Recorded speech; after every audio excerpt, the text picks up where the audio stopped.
Okay, this is part 2 of my DRAWOVER series, my video for Dave Pretorius, who goes by Red Eye Draws. And if you're interested in my previous segment covering his work, I already did a video, which hopefully will be linked either in the description or in the end titles of this video. So Dave, as I said in my other introduction, bravely submitted his work for my look over, and I'm going to do my best to make useful suggestions. And again, like I said in the other video, they're of course my subjective opinions that come at the moment as I look through the stuff. I'm trying to make them as objective as I can. I guess that sounds contradictory, but there's always going to be an acknowledgement that what I'm saying isn't the be-all and end-all, you know, of course. It's what's occurring to me as I look through this. And as I said in the other video, some of it is based on not knowing exactly the intention or the usage of some of these images. But in the other video, I covered 2 out of 3 things that Dave submitted. In the latter part of this, I'm going to cover his storytelling and see if I can make some suggestions. In this, I took the liberty of, I printed out a couple of other things from his Instagram, and I'm just going to make some suggestions or thoughts about drawing in general that hopefully will be useful, because as I keep saying, the intention is not to be mean or brutal or any of that stuff. It's to try and be as analytical as possible, which is a tool you need to have yourself, because unless everything that you do, the first take of what you do, unless it's perfect and you go great and just put it out there or finish it and leave it, you're going to be, unless that happens, which really doesn't happen, very rarely, you're going to redo stuff. Even my idol Alex Toth, you know, I printed out a page that Kevin Wolf on X posted this page from Creepy number 5, and I'm going to talk about that. I mean, even he, I know for a fact, redid stuff over and over, and he was, you know, trying to correct it and improve it, find those places that needed improvement. So because that's the process that you have to go through creating anything, the goal of what I'm trying to do is teach people how to think more successfully and go through those iterations or steps towards improving what you do. And that's a journey, I think, that anybody creating anything, whether it's writing or drawing or anything like that, you know, depending on the nature of the art form, you're going to be going through that process, trying to find the next step to improve something rather than make it worse. And that's where the whole problem can be, is discerning, you know, what is exactly an improvement versus making more of a problem. So first of all, I printed these out, as I said, from Dave's Instagram, and I'm going to use them to discuss drawing a little bit, and then in the second part I'll go over whatever thoughts I can bring to mind that are useful about sequential storytelling and shot choices and all that stuff on a comic page. So here, I think my observation would be these 2 look like they're done from photographs. I don't know if this is the Brandon Lee the Crow. I'm thinking, I don't know. Forgive me, it looks like that. I don't know that character that well. It looks like they're drawings done off photos. And that, I don't have the original photos, and I don't even know if that's the case, but this looks also to me like it's done in brush inking over a photo, or looking at a photo reference. But this one looks more of probably a drawing out of the head, and it's somewhat more stylized and more cartoony in a sense. And I'll probably actually start, what I've done is printed these out lighter so I can sort of draw over them, because after all, I'm calling this the drawover. I'm going to zoom in a bit here. These I printed them out lighter in gray. Now what I find about this is there's, to me, a mixture of realism and kind of cartooniness. And another way of saying the same thing is there's a mixture of what you call flat or decorative style cartooning, you know, where everything's like kind of cut out and very stylized. It's like, you know, like what you'd see in zany Warner Brothers cartoons or whatever. Or I wish I could think of better examples to cite, but you know, you're not trying to create three-dimensional space. You're trying to just make flat shapes, Phineas and Ferb, or you know that cartoon, things like that, right? Where you're not trying to imply deep space and three-dimensional forms moving back in deep space. But what I find here is a mixture of idioms. Like some of this is three-dimensional and the use of the shadow, for example, here. But some of it is very flat, and you get what are called tangents, like placing, see how this jawline here, the neckline is completely, they're all lined up, and there's no real thicknesses to anything. Like if this is a suit, there's no thickness here, and you've got 3 lines here coming to a point. Well, actually 4, 1, 2, 3, 4, 5. They're all coming to this point, and it's very uncomfortable because you can draw that way. No, you know, you do whatever you want, but that's more something you would find in very flat decorative art, like a flat cutout mural that's not, again, implying three-dimensional space. Or I think it's some Chinese art from older times. They would have these big vistas, but they're not trying to do perspective drawing. It's very flat. So again, my plea or my ask would be for consistency.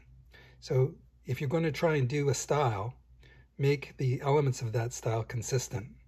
So here again, I find kind of a mixture of three-dimensional stuff and two-dimensional flatness, and I don't think it's particularly intentional.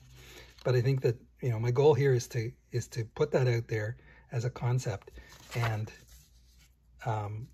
see if that helps in the choices you make drawing. So I guess I'll just do a bit of a draw over here and keep talking about it. Just checking my lighting here, because it's early afternoon. I don't want to have weirdo shadows. All right, so see how here there's more examples of what I said about, these are almost like cutouts. They're not drawn as three-dimensional forms. Like say this ear, this guy's ear here. You know, a real ear would be, it's a three-dimensional form, and seen from a three-quarter view, you're going to have something like this. And what it looks like has been done is, whether this is from a photo or not, like these other ones over here, this is from a photo, and I'll get to that. It's sort of like a bunch of shapes. Like if you're going to cartoon an ear, you might just have like something, you know, like in some comics they do this, like Beetle Bailey or whatever. It's like a line simplification, but it's not an attempt to draw three-dimensional forms. So what I find lacking is like the structure in this. If you're going to do three-dimensional stuff, you want a sense of perspective. Like this is a three-dimensional form with planes. You've got the guy's skull. And this is a plea I made in the other video, which I would recommend to Dave strongly, is if you're going to be doing three-dimensional drawing that's a little bit more realistic, like off photos, you need to study. Oops, I've made Batman fall over. But Batman is always to the rescue, watching us. All right, you need to study three-dimensional forms like a skull, and then you would be, this is a very simplified model, but it does give you all the basic forms. You want like the volumes of things. And you're going to be using things like, this is a centered face. So you've got a center line right down the middle. This is the jawbone, the mandible. So you're thinking about that. You're going to have these cheekbones coming out. So again, you might show that a little bit more. And I might do a quick ink over this. Now again, like I said, what I draw here is not the be-all and end-all. I'm just using this as a springboard to think out loud about three-dimensional drawing and how to make it more kind of convincing. Because really, anything you do as a drawing, it's an explanation. What you have to do is, you're fully imagining the form or the subject in your head. Like you might look at a photo, you get it in your head and the angle you want, and then you have to do the third step, which is, on paper, it's a it's a two-dimensional explanation, a set of lines that in a way you're trying to trick the viewer's eye into seeing it as three-dimensional. So it's kind of an illusion. It's what I call the 2D language. And you're looking for cues where you can can do that. I'll keep this in frame so I can see the original one. Now here, I'm doing a rough pencil first. See here, if this is a low angle and we're looking up at this guy, you would have, what you've got is the neck. See her neck? It's angled sideways. And if you have like a turtleneck or a collar, it's going to be on an angle. But then you're looking up at it from here. So it is kind of almost straight on the way Dave's drawn it. But it's a bit tricky to draw because you probably want to give cues like this. And here you have like the lapels, the opening of the suit or whatever this is. They're narrowing down, but then they're also, it's tilted up like this towards you. So you've got two things that are contradicting each other. So you've got to figure out how much of this to angle, and you probably wouldn't see that much. So, and then here, the way you'd have on a suit, you'd probably have something like this. And then you'd have these wrapping around. Like this looks like he's got super wide lapels. I don't know. Those are design choices. Oh, and lastly, the ears. And what you'd have here is, do I have a good head model? Let's grab Mr. Nudist. I'm doing it with the camera here. See how if he's looking straight at the camera, the ears are lining up with the eyes and nose. If you tilt it back, you see how these are dropping relative to where the line of the head is, or the eyes are, right? So they've lowered down because they're on the side, and as you rotate, if you're looking from over here, they're going to be dropping down. Hopefully that was clear. But in other words, these are too high. They should be down here. And you'd have something like this. And since this is centered, I can use a line across to kind of construct. And I know from looking at my own ears, you'd get something like this. The shapes all move. The lines that you... See, the lines aren't just symbols when you're drawing three-dimensionally. The lines are traced around the form. So if you have this line here, for example, this is a rib cage model I made. I've said in other videos. If you look at it here, it's got a completely different shape. See that edge of this? If there was a line that I had painted on here, when you're looking at it this way, it's completely different than here. It's a much stronger curve. Or here, this neckline, this is like the top of the rib cage. Here, it's just like a straight line. You're looking at it sideways. Here you've got like more of an oval with a dimple. You see what I'm getting at? That the lines aren't fixed. The form is fixed. But depending on the angle, it generates different lines on the two-dimensional surface way of drawing. So that's kind of what I'm trying to get people to understand, is you have to learn to think that way. You're thinking about three-dimensional forms in your mind like a 3D program would. And then you're doing this kind of construction where you're thinking about volumes and forms, and then you're going to lock in the final line work. So I'm going to do this quickly just to kind of show. And again, like I said, this is not necessarily the definitive version of this drawing. I'm just trying to give an example of how I would say to put more depth in it. Like choose one side of the nose. It's not usually good to put equal lines on both sides of the nose, so I'm going to put a darker line on this side, which is implying that the light's coming from over here. And I'm going to try my best to remember that as I ink. And see here, I'm subtly building in a bit more shadow there. And I might just hint, depending on how detailed I want to be, a hint at the form there. Anyway, when I ink this, because of that lighting, I might put heavier lines on this side. I better speed up, Paul, because otherwise I'll never get to the storytelling. My hand is shaking. That's what I get for doing a video without warming up more. But anyway, I think what I'll do is just ink the basic lines. And probably I'd switch this, and because of the lighting thing I said, I'd put the shadow on that side, as if the light's coming this way and the form, the light is hitting that crest of his philtrum. I think that's what that's called. And his mouth is sneering, so he's like, "Hey, I'm gonna beat your face." Let's narrow his eyes a bit more like in the original. Like he's looking, let's make him looking over more a little bit more sideways. And you can get into nuances of expressions here depending on how you rig these lines. Add a bit more shadow there. Now I could add a lot more shadowing depending on what kind of lighting and darks I want to put in, but that's not really the topic of my drawing here.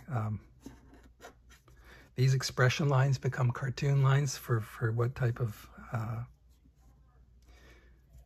expression or emotion he's got. Let's get some of these in here for character. He's got like deeply ridged sun. He's been putting too much sunscreen on his face.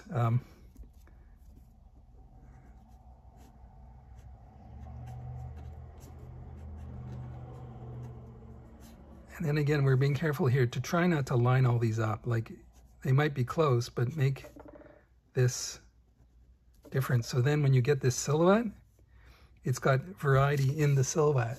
Whereas here, it's almost all straight. It's just a blob, and it's straight. It's not really articulating the forms or explaining them to the viewer. I'm just checking the symmetricality. It doesn't have to be 100%, but if it is the same guy and he's got normal ears, it's going to be somewhat similar.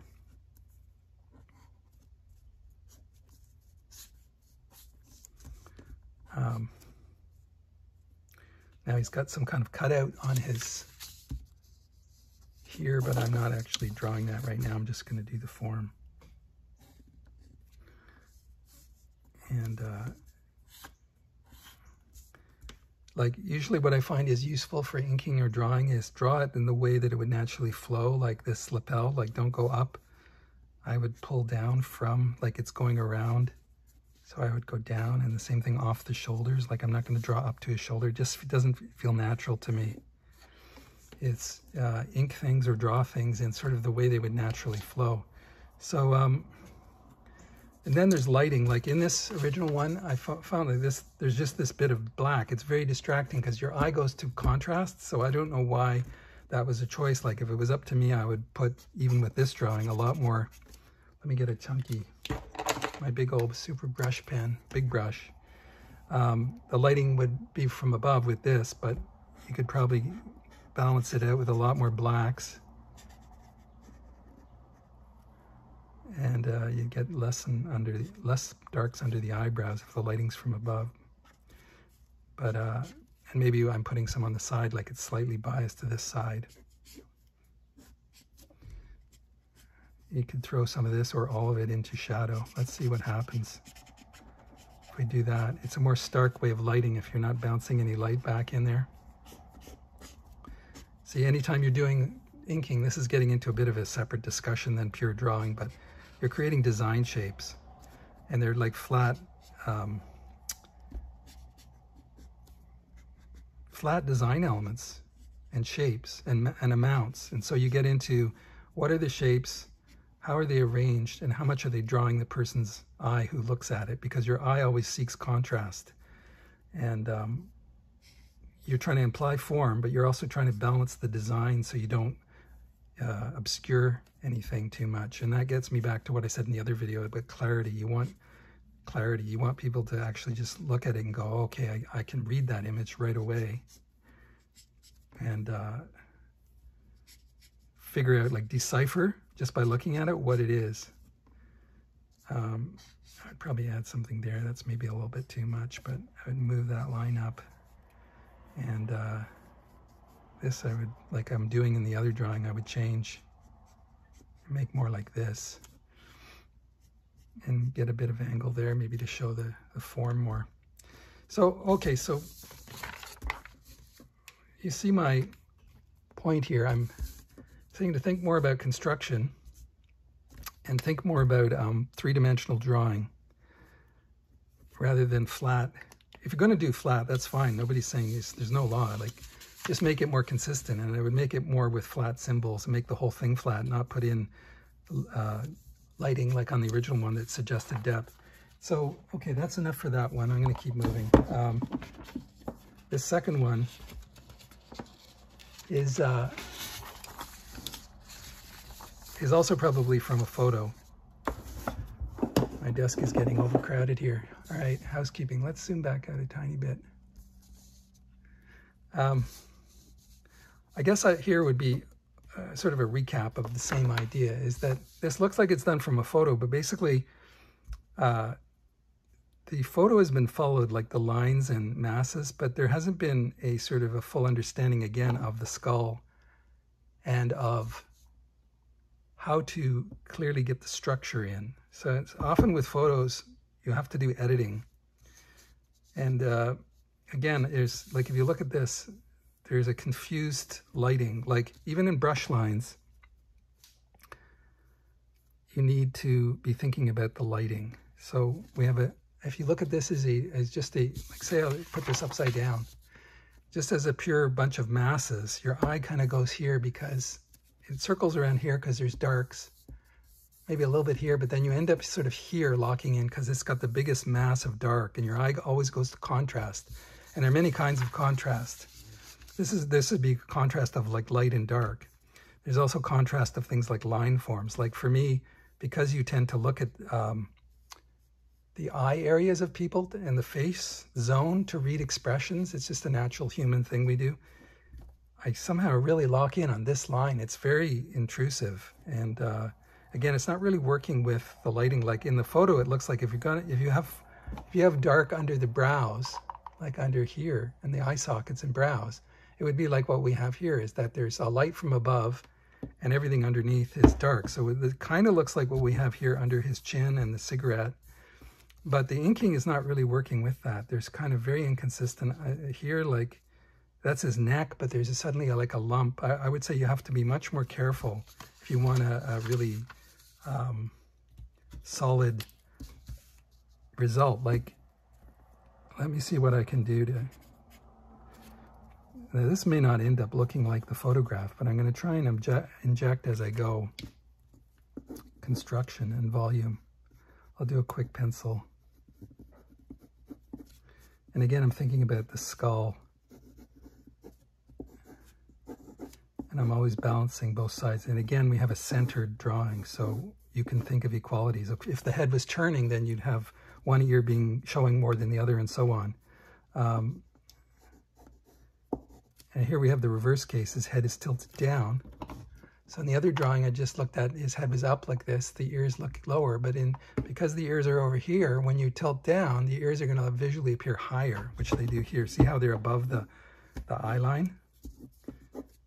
And you have the jaw and a bit of his neck.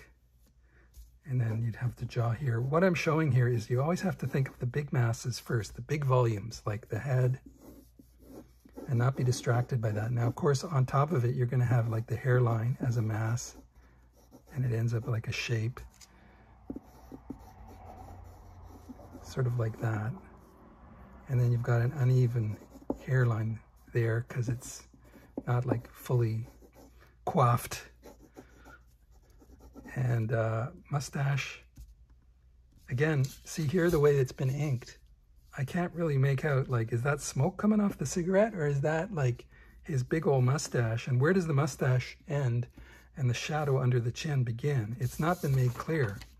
So that again is something you'd have to think of as you kind of clean up the drawing. Like, you should never really work directly just copying a photo.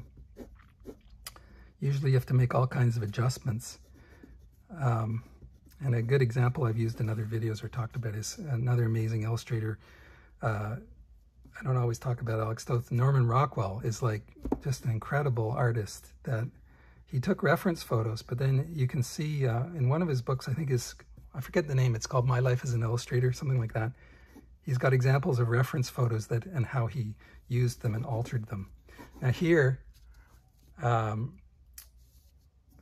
got the neck, but see here how, and when I said that a drawing is an explanation on paper, you've just copied this photo. There probably were these erratic forms of his sort of sweatshirt, but it's not a good explanation because it looks all lumpy and like you can't tell where it goes around. See there? It's just got like a weird lumpy thing, and there's a couple of vague lines here. Like, what you want to do is redraw it enough that you can explain that it's a loose sweatshirt Here's the rim of it. Just checking that this is showing up enough on video, and it is, so I probably won't ink this because I'll go too long. I'm just going to do this as a drawing. So we've got that little bit of inking, but I'm going to leave it for now there. You've got the flow of the mustache. I was talking about the neck volumes. The center of his chest here is probably there, and his collarbones are like this.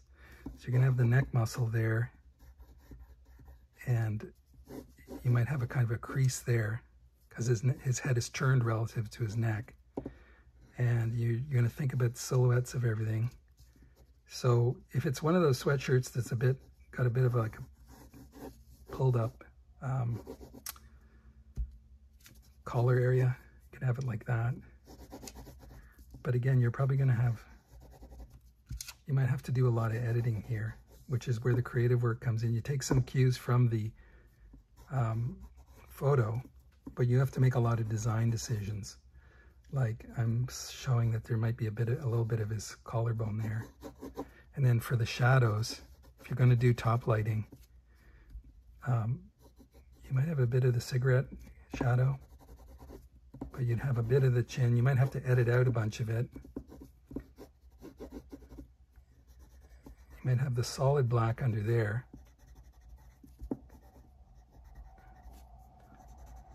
And I think you can see where I'm going with that. It's to kind of clarify. I've made his mustache a little bit smaller than this guy, but it doesn't matter. You're trying to clarify everything because a drawing is an explanation. It's not just tracing a bunch of lines. You have to re-engineer the whole thing from scratch and make it work as a composition based on principles of directing the eye, like I said, explaining form to the viewer. You don't just trace a bunch of lines. It's not going to work. You have to understand how to re-engineer it, how much cartooning to put in, and again, things like form, like when you have an ear from above. Let's look at this guy, if I can get this to show up on camera. Now it's going to be in the shadows. You can do this yourself in a mirror if you see the forms change on that ear, but it's going to be more like this.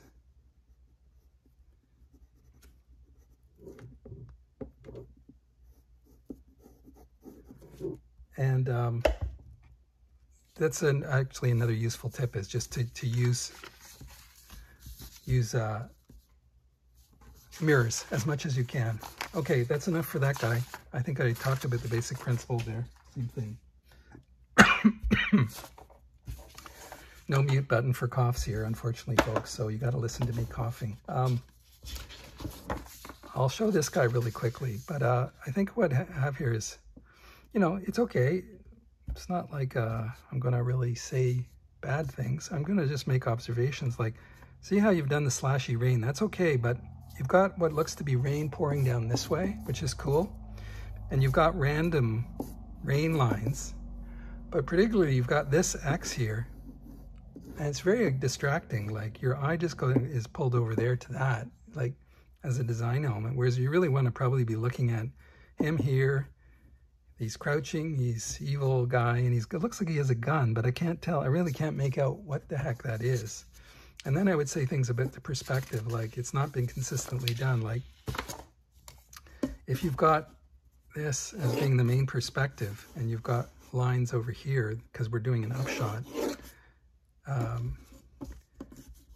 actually that might be a little much because you want to be careful not necessarily to be parallel to the edge of the paper. But my point being that there'd be a vanishing point up there somewhere that these lines are converging to, and you want to make sure you kind of work with that more. You can actually do it if you have a long yardstick, or on the computer you can extend your canvas. But you want the lines to fan out smoothly like this so that they give you much more of a perspective depth. And then this corner would be working with that. This looks okay to me. And it's sort of a scale thing too here. I can't tell what these are. I'll go back to the darker one. What these lines are, like if they're windows, they're not the way they would make windows, because you would have bigger gaps between the floors. Like even with an office window, you'd have like a thicker part. Even if it's a ceiling to floor type of window in like a more modern office building. But because these are kind of equal, you can't really tell a relative scale. And here, when we're talking about perspective, if this is coming this way, it needs to work with it, going up and spacing tighter as this goes away. And so the windows would diminish with that, you know, like you need to establish that and then stick with it. And then the windows might be like this. I don't know if I put a window there actually if in a final, because it's right behind the hand, although it might work as a way of showing it. And then I'll make a quick comment about this and go on to the storytelling. We again have a problem of three-dimensional construction. Like, I want to see actual angles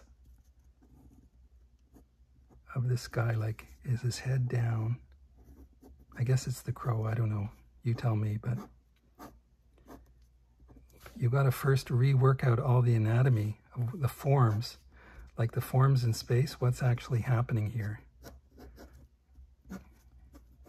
You can't just trace a drawing because, or whatever's gone on here, because it doesn't really work. It's too easy to make mistakes.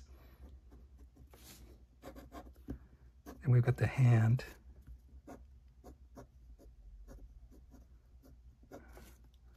And I want to see more like the knee, his waistline. You've got a center line here.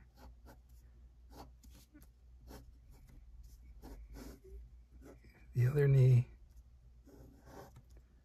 And if you have to change stuff, you got to change it. But I want to see more volumetric drawing, because even when you copy or trace a photo, you've got to make choices. Like, there's no lines in the photo, there's no inking. But the thing is that it has to end up being a clear explanation of the form. Like I'm trying to show here that you're thinking about form and anatomy all the time. And then you might even do a drawing like this. Like, for example, Gil Kane, you know, you can see a lot of his construction drawings people have put on the internet. And he would do sort of, and many artists would do volume structure type drawings like this and then work over it. I think Walt Simonson has a whole bunch he's put on. But they're thinking about form, right? Like three-dimensional form. That's why I'm putting these lines. You're thinking about it that way, that it's all form. And then I'm thinking about his hand with this gun. I'd probably have to actually work that out quite a bit more. I have a model gun here somewhere. Where'd it go? That's the sound of me opening drawers. Here we go.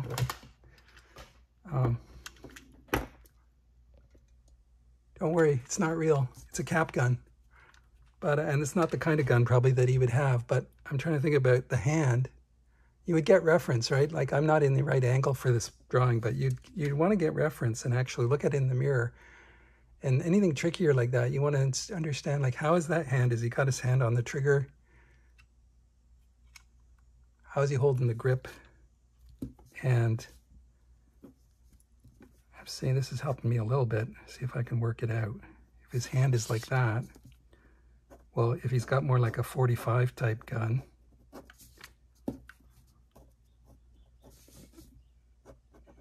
I'm not a gun expert, I'm a Canadian, so forgive me. But what you want to do is work out the basic simple shapes. He's maybe got the gun tilted away. You might see part of the base, I'm not sure. If I was going to do this, I would work it out a lot more. My point simply being that has to be worked out, and it should be, the contact point should probably be resting more convincingly, like on his knee. Because I would work out how is he resting his arm, and where is the contact point, exact contact point? Is it here? Is it that has he got his hand right on his knee, in which case I would move this back. So it's little nuances like that that can be really important in making a convincing drawing. Because if it sort of feels wrong intuitively to somebody looking at it, then they're not going to know why, but they're going to go, like, here to me, this I've drawn his arm to floating a little bit. It looks like he's got his arm off his leg and he's just got it in the air, which is a moment, but I don't know if it's particularly, it's a bit random. So, and again, even here, I can't tell, is his arm contacting, like he's resting and he's about to lift the gun and shoot it, or he's doing a cool pose. Same thing here. I don't really feel a solid contact between. Let's zoom in again. I don't feel a solid contact between his arm and his knee. Okay, I'm going to move on to storytelling, because I've said enough about drawing. And I'll do a segment on this as much as I can. Now, Dave sent me a 3-page sequence and asked me to, I'll recap what he said in his little note to me. He said, in the comic sample, I think my biggest weakness is the storytelling. The book is wordless, so the visuals are doing a lot of heavy lifting. And I think some of it may be a little confusing for readers still. Can you please suggest some alternate panel layouts or shot selections that would help make the action clearer? Okay, so I'll do my best here. I've done the same thing. I've got 3 pages printed out, and it's a story with a dinosaur, or like this weird Hydra snake monster thing after a dinosaur, which I don't know if it's a full-size T-Rex or a baby T-Rex. I'm not really a dinosaur guy either, so I don't know much about it, but I printed these 3 pages out that Dave's got, and I'll make whatever general observations I can. And I've done a lighter version. I may or may not do DRAWOVER, but let's use it for a discussion about storytelling and page design.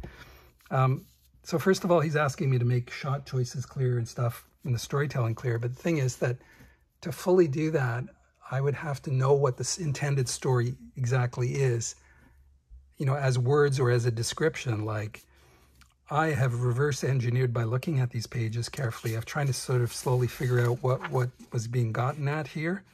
So that's what I'm going to go on to the best of my ability, what the intention was versus the execution. Because, of course, the story idea comes first. Like, you imagine in your head, you know, guy screeches up to a halt with a car, you know, jumps out with a gun, turns and sees somebody firing at him, ducks down, and then runs down the alley, whatever it might be. That's completely random. But that's like your idea. And then you go, okay, how am I going to tell that on a page and in panels? What angles, what poses?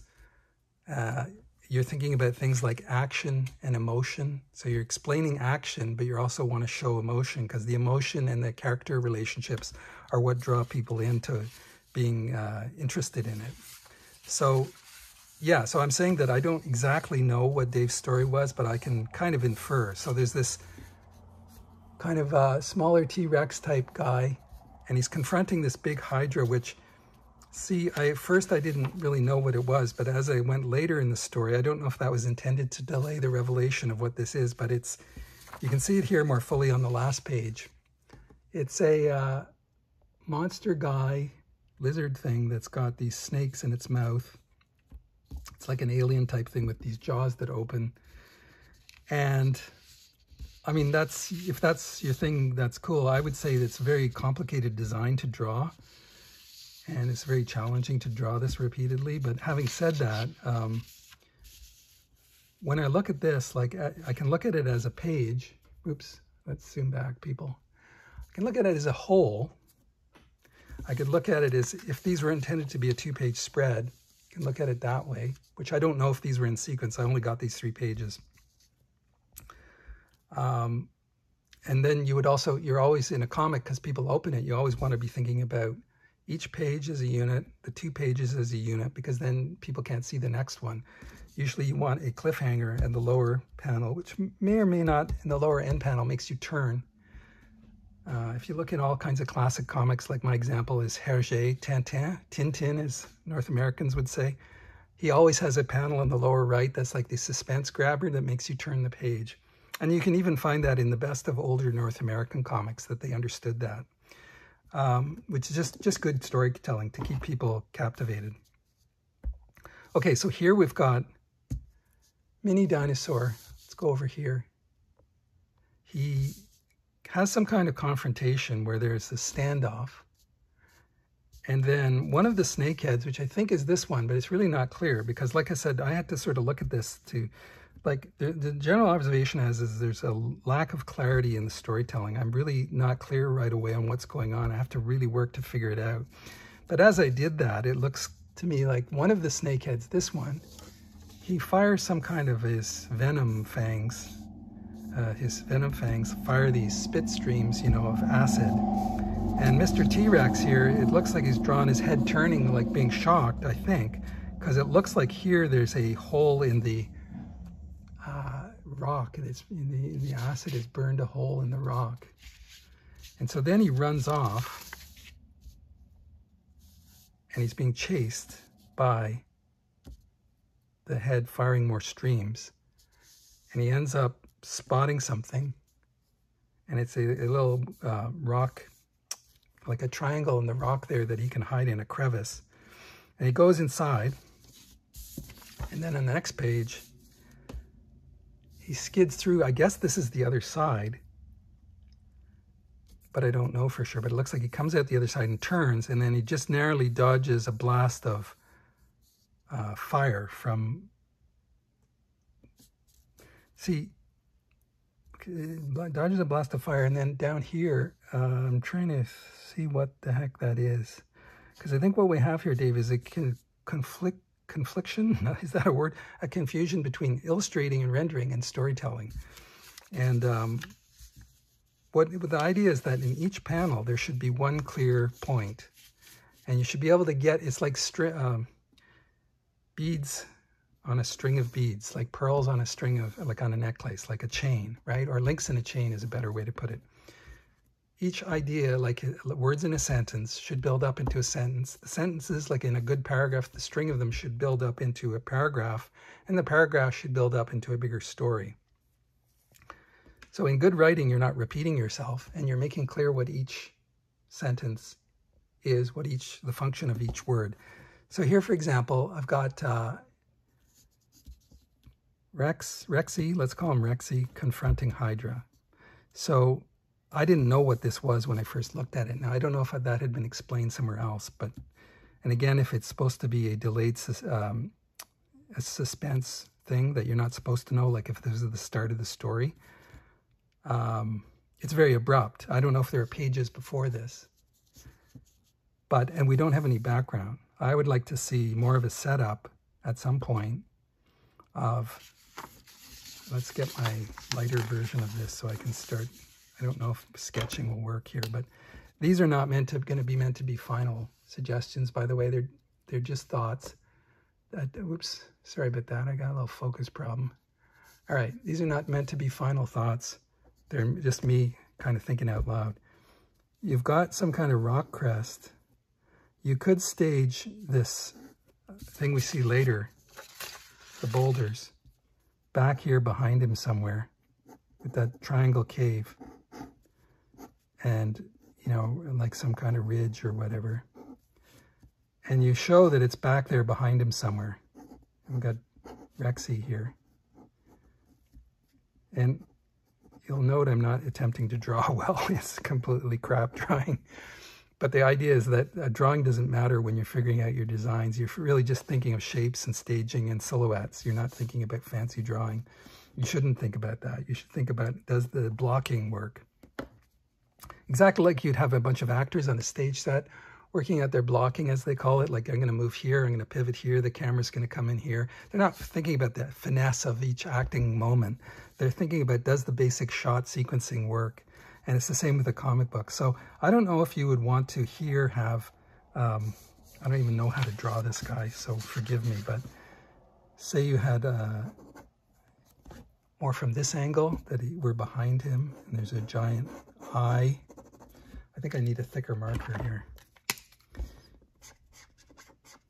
This is not going to all look like Dave's design, but I'm trying to honor that a bit, but I don't know the design. But say you had like silhouette, and this is all dark,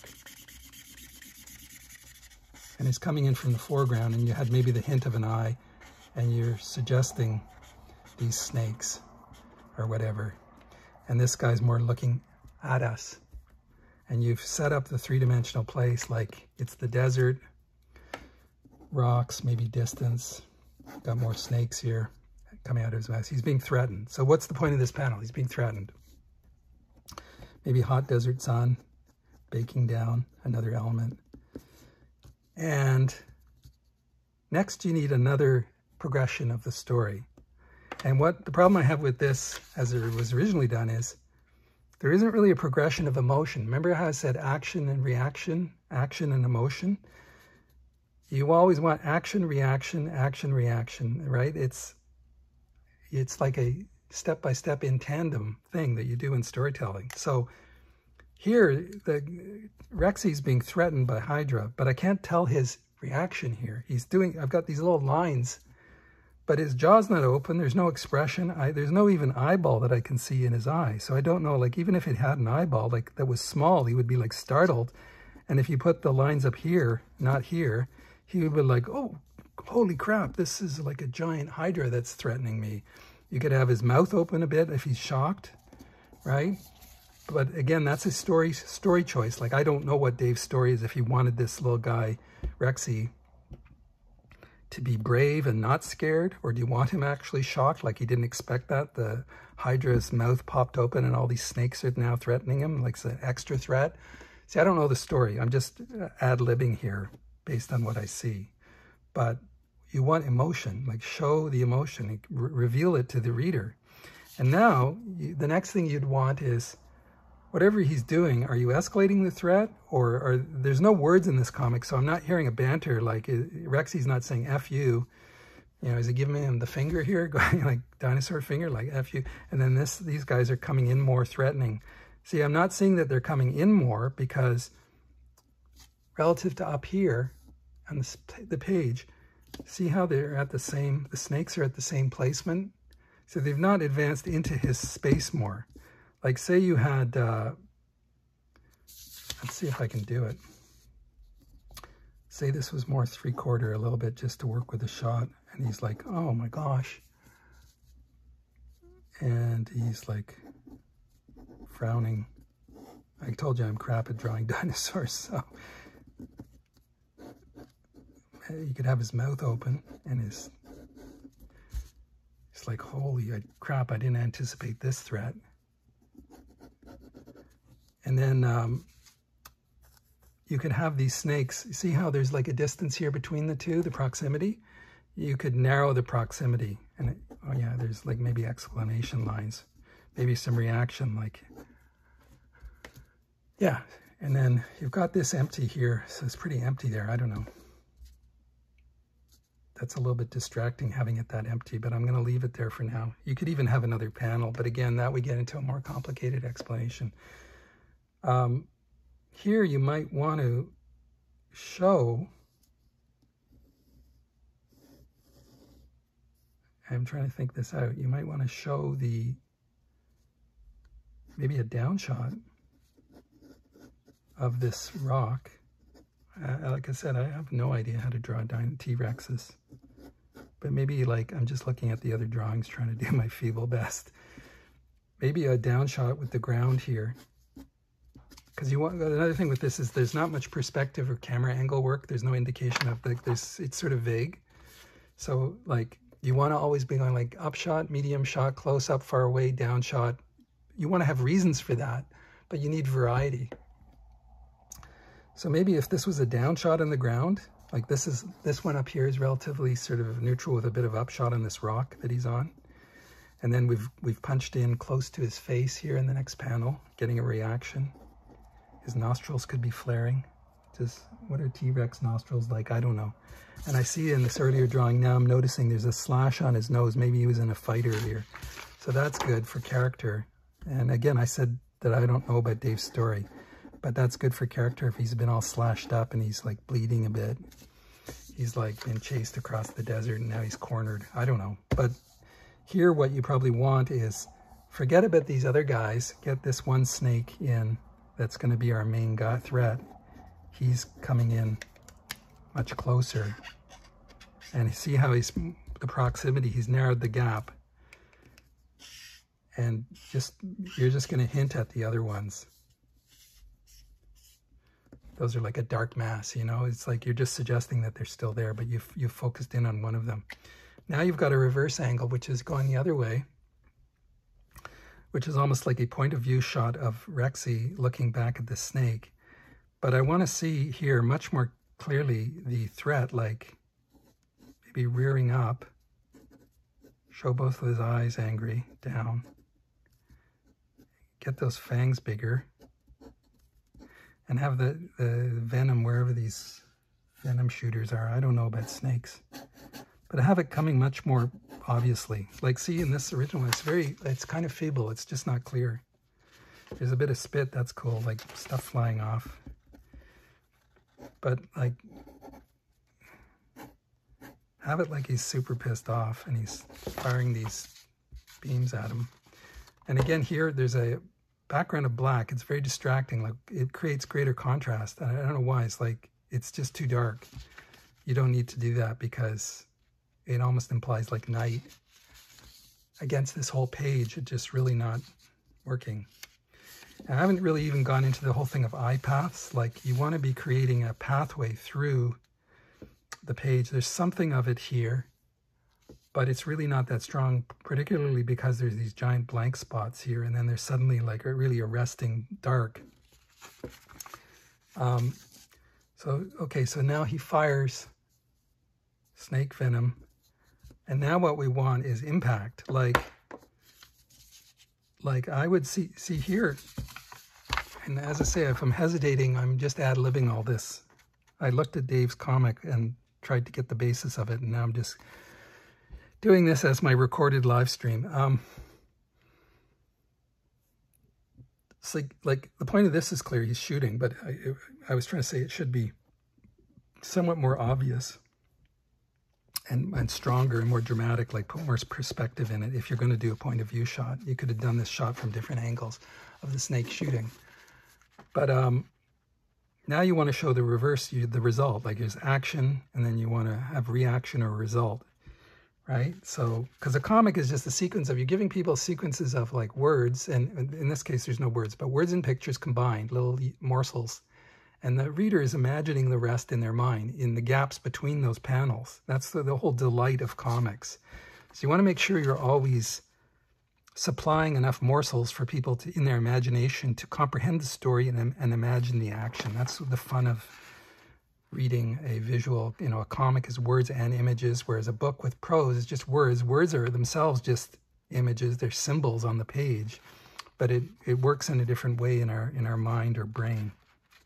Anyway, here, the point of this next panel seems to be that there's a big acid hole that's been dug in the ground, or the rock, whatever that is, which again is a point I don't even know, is that rock or sand? But Rexy gets alarmed, I think, and runs away in the next page. We have him running away, but I can't, again, from his expression on the next page, tell, is he scared? Is he happy? Is he mocking him? Is he laughing? You know, what is Rexy's reaction? And that's vital to the storytelling. Is we know that Hydra guy is really angry and hates him. I don't know more about that. I'm kind of getting ahead of myself discussing this next page, but I'm just trying to explain that this is good here because you're seeing a reaction. He's spotted something. It doesn't look like he's particularly scared. The exclamation mark above it, which is a cartoony sort of device, but I like it. The speed lines behind, he's moving, that's all fine. And he spots the cave, and he's like, oh, that's my thing. But going back to this, I think here, you know, you almost want to highlight this much better. Like, if we had this over here, you could go back to sort of a shot like that, put it in the foreground, and have some of the acid still hitting, right? The acid that was fired here, have it hitting, and showing a hole, and you've got these wispy lines. You could even have a splashing effect. And behind it, have Rexy reacting with his little Rexy claws. Again, he's like, that's just terrible, Paul. But anyway, the whole point is that you can work out the drawing later. What you're trying to do is work out the mechanics of the shots and the storytelling. So it's like the point of this panel would be, bam, you know, there's acid and it's got fire burning a hole in the ground. It's like melted the rock. And Rexy's like shocked back here, which would prompt the next page where he's running off. So again, you're trying to figure out in each panel and each page is a unit, what am I accomplishing? What's my story? So that's gotten us through that one. And then getting on to the next one.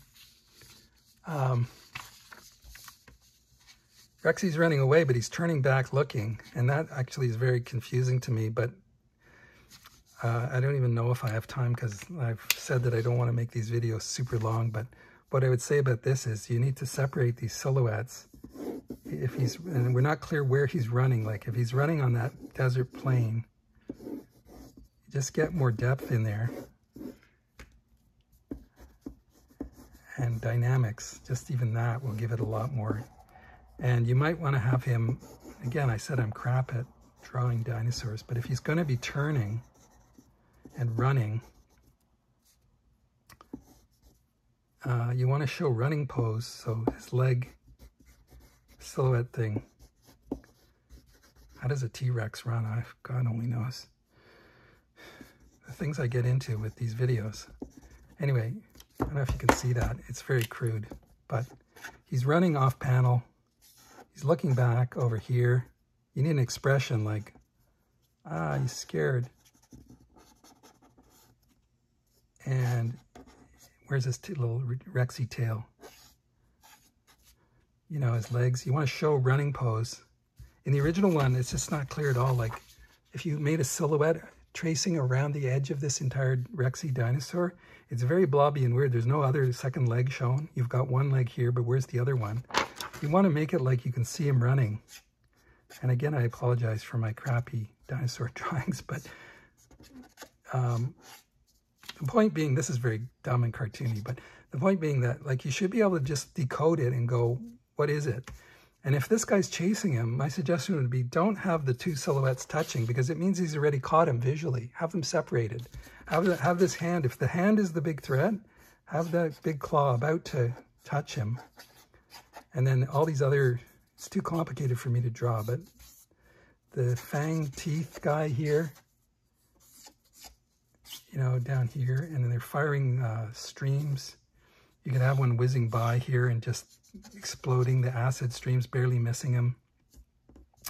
You could have more over here, like rubble or rocks flying up, you know, like another stream is hit. I think there's even fire bolts. Are there fire bolts? Yeah, there's the main guy's got a fire bolt too, so you can have that kind of flaring out. But you've got to stage each piece carefully so that the reader can decode it right away and go, oh, okay, I get what the point is. If you have to make them work, like this makes me really work. I'm like, what the heck is all that? It's like a single illustration.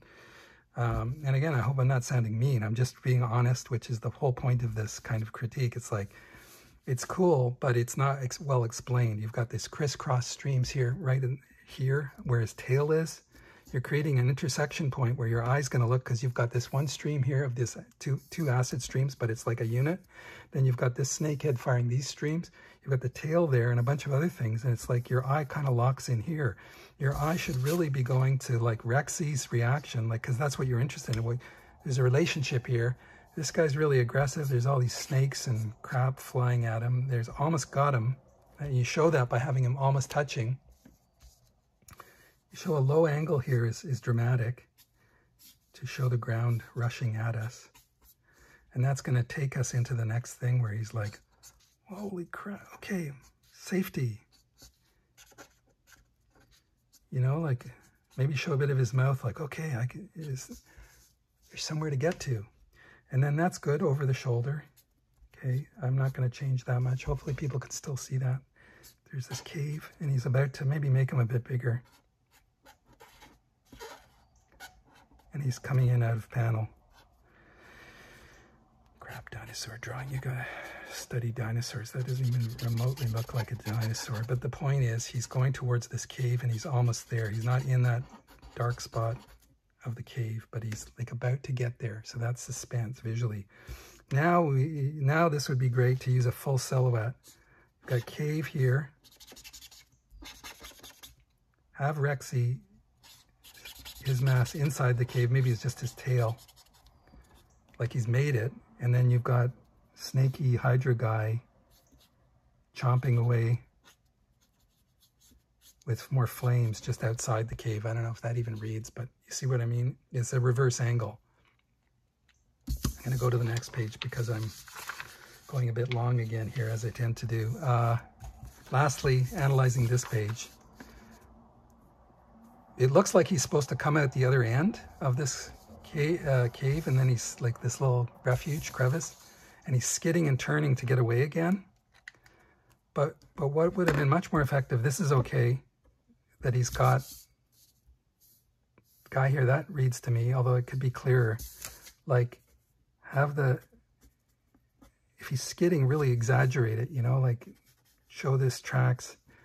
But in the cave here, probably would be much better to show, like here's the cave as a structure. He's just reached out of it. Hydra guy would be right here, about to, he's got his mouth open still, and the flames are about to like show that the Hydra guy is at the other end of the cave just behind him. And then when you do this next shot, here's an ideal case to not move the camera. And I can't tell clearly because of the way this is drawn if the camera's moved or not. It looks like he was trying to do the same drawing, which is a good thing, a locked off camera, and then you're showing the change by showing the change of the characters. But again here, what I would suggest is have Rexy going out of frame, just his tail, or enough to suggest. Make sure this is clear, that it's the same shot, and then have this flames coming by with enough of the background being the same in both panels that you can identify whatever it might be. Say you have a couple of rocks here or something, have those rocks here, the same thing. You need enough units that, like say there's a distinctive rock formation there, and then you have that showing there, the exact same thing. On a computer, you could just repeat it. But the point is that the viewer's eye can identify this is the same angle. Because in the original, there's just not enough giving me the idea that it's the same. And we've got Rexy here all rendered. You didn't need to do that. I'm going to show this Alex Toth page after that Kevin Wolf posted, where it shows the use of full silhouettes. I may or may not get to that, but here's a case where you could just have full silhouette, just make a really strong outline of Rexy running off camera and black it right in. Like, this is not a strong silhouette. I'm just illustrating the principle. I would draw this more carefully. That looks like a dog's tail. Anyway, next panel, I honestly don't know what the point of this is. Like, what is this telling me? Is he looking around? Is he out of the cave? Or he looks like he's come over the cave, because I see a little bit of the original, cave here. It's kind of lost in all this stuff. But if the point is that this monster is so big that only one of his heads fired the flames through the cave, and now he's gone over it, you got to show that. So maybe you have this cave and you have this Hydra like peeking over and turning, like looking this way, like where'd he go? And you might even have those distinctive rock formations that we can help identify that we're in the same place. Now I've got this down shot as the last one I'm looking at. And I guess it's showing that Rexy's gotten away enough that there's a bit of distance, but he's still under threat. But again, this is, you know, it's a whole drawing of this guy, but it's not telling me something new. So I'm not really even sure what to make of it. I think that now that I look at this, he's trying to show that Rexy's making a break for this tree line of, it looks like trees. But again, because of it, it's a straight flat down shot. It's really not clear. You could do a shot where you've got,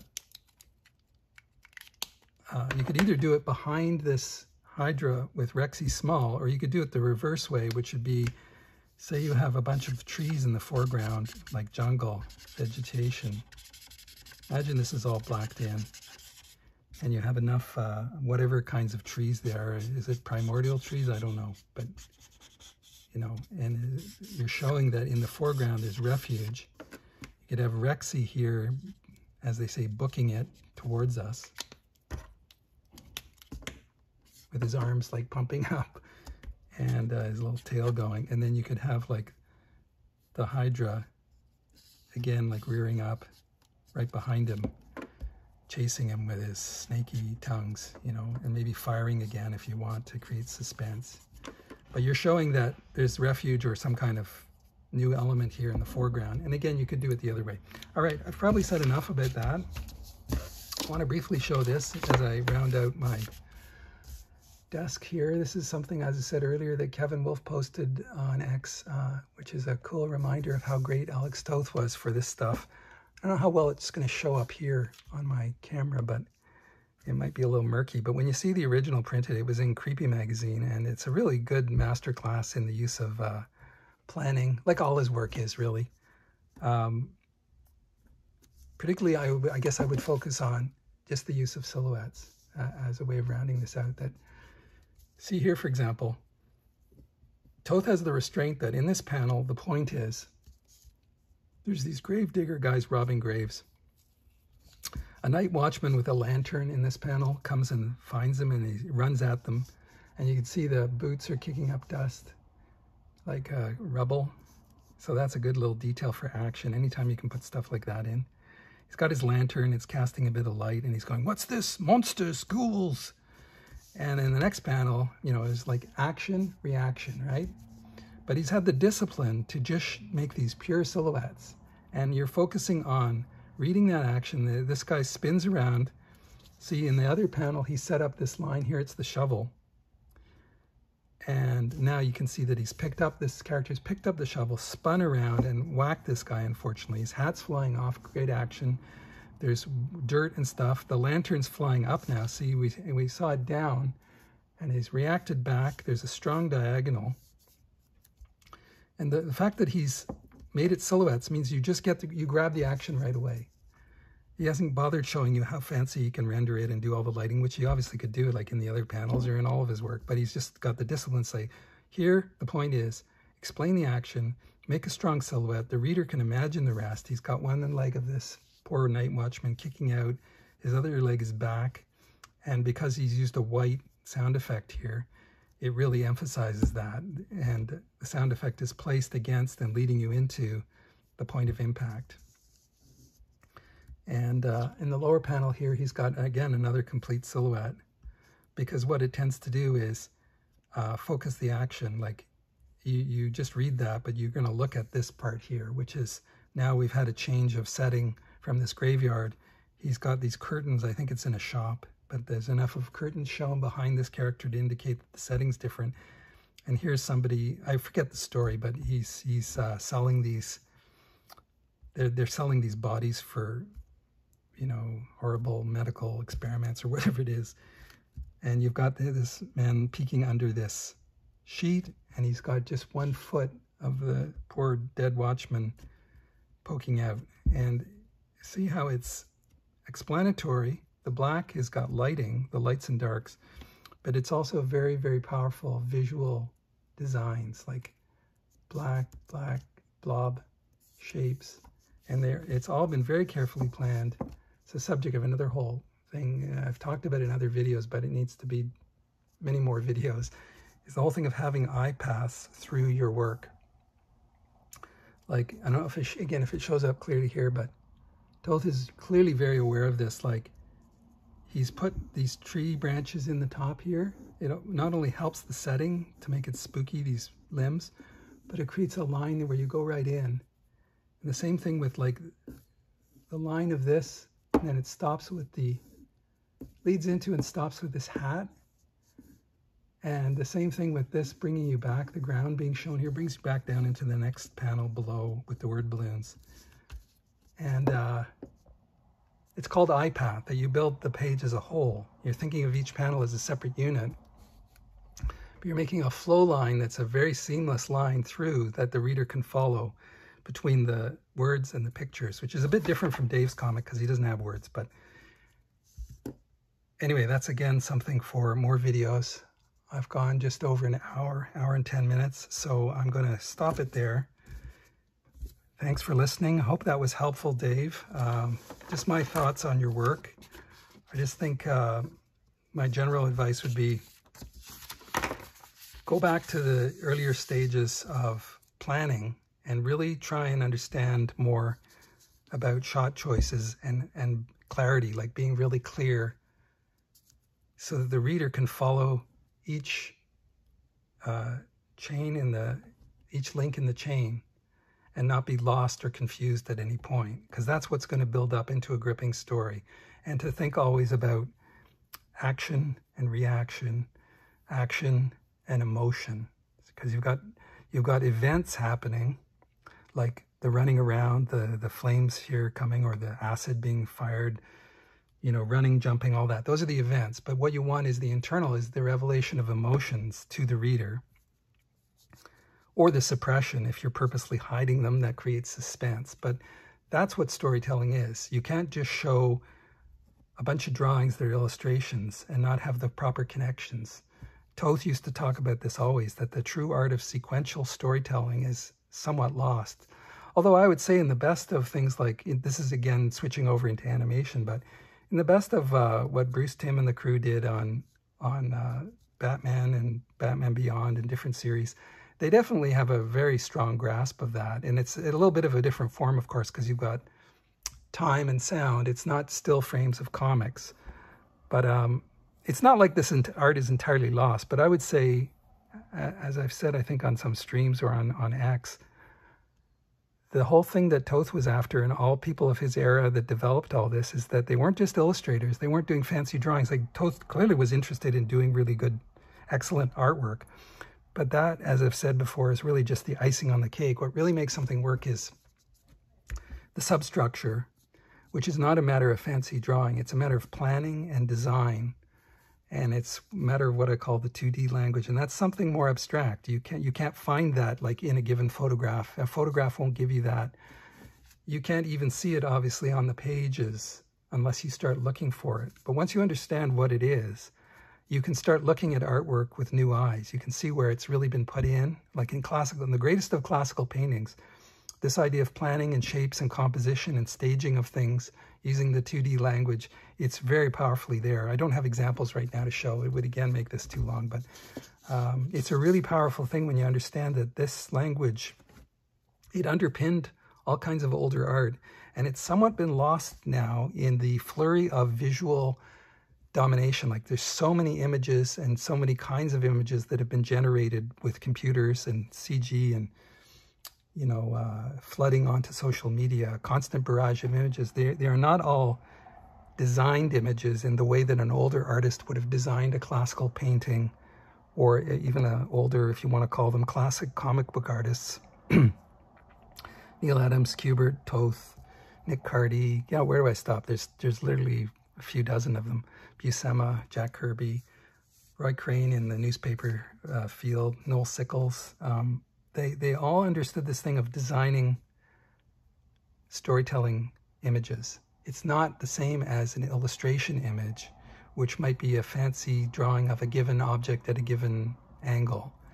But even the best illustrators, if you want to talk about illustration, they did do this. The storytelling illustrators from the 50s and 40s, 50s, 60s, the Al Parkers and all those guys, Bernie Fuchs, they clearly understood all this stuff too, as modified for magazine illustration, for example, where it's one image. It's not a string of images, but even then they understood storytelling moments built into one image. Okay, I'm going to stop myself there. I think I've explained, and look forward to hearing comments. Please like, share, subscribe, and yeah, I'll be doing more of these. So if you've made it this far, thank you for listening, and see you next time.